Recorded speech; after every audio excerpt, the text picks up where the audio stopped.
Assalamualaikum warahmatullahi wabarakatuh. Hai teman-teman, perkenalkan nama saya Rema Nabila. Saya dari semester 4 APBSI reguler.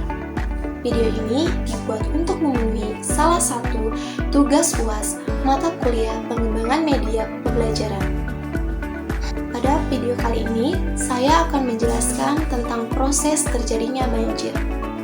Sebelum membahas proses terjadinya banjir, saya akan menjelaskan secara singkat tentang teks eksplanasi dan struktur teks eksplanasi. Teks eksplanasi adalah teks atau paragraf yang berisi tentang alasan dan metode proses terjadinya peristiwa. Selanjutnya, ada struktur teks eksplanasi. Struktur teks eksplanasi terbagi menjadi 3. Yang pertama, ada identifikasi fenomena.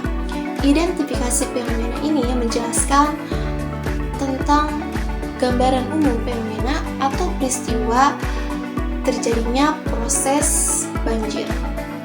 Yang kedua adalah rangkaian kejadian. Rangkaian kejadian ini menjelaskan bagaimana penyebab terjadinya fenomena banjir. Terakhir, yang ketiga ada interpretasi. Interpretasi ini adalah ulasan atau kesimpulan dari proses terjadinya banjir. Pada video selanjutnya, kita akan membahas tentang proses terjadinya banjir.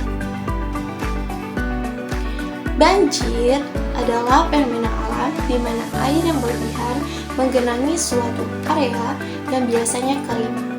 Menurut Kamus Bahasa Indonesia atau bisa disebut dengan KBBI, banjir merupakan air yang banyak dan mengalir deras.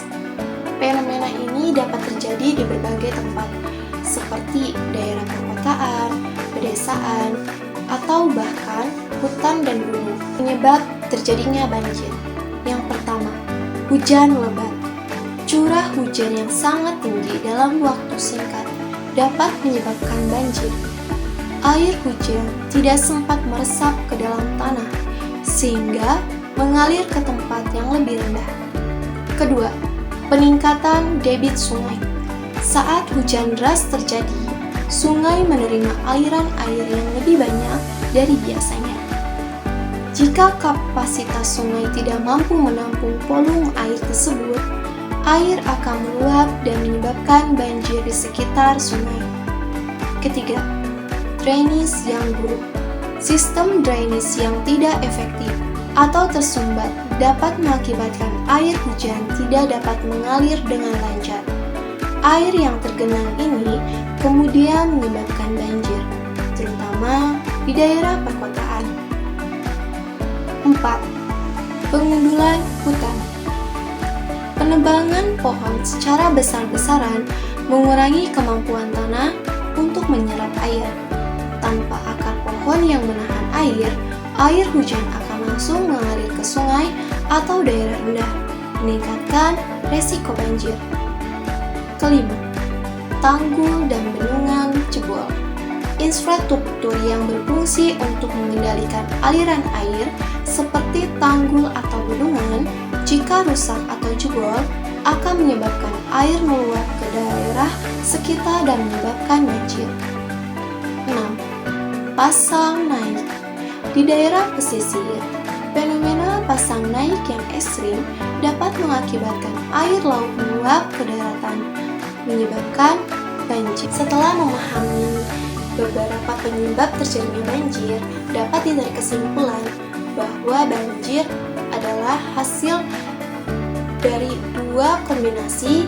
Yang pertama dari faktor alamiah, yang kedua dari aktivitas. Upaya-upaya untuk mengurangi risiko banjir diperlukan upaya-upaya seperti diperlukan pembangunan sistem drainase, rebosasi, serta bangunan dan pemeliharaan infrastruktur yang baik seperti tanggul dan bendungan.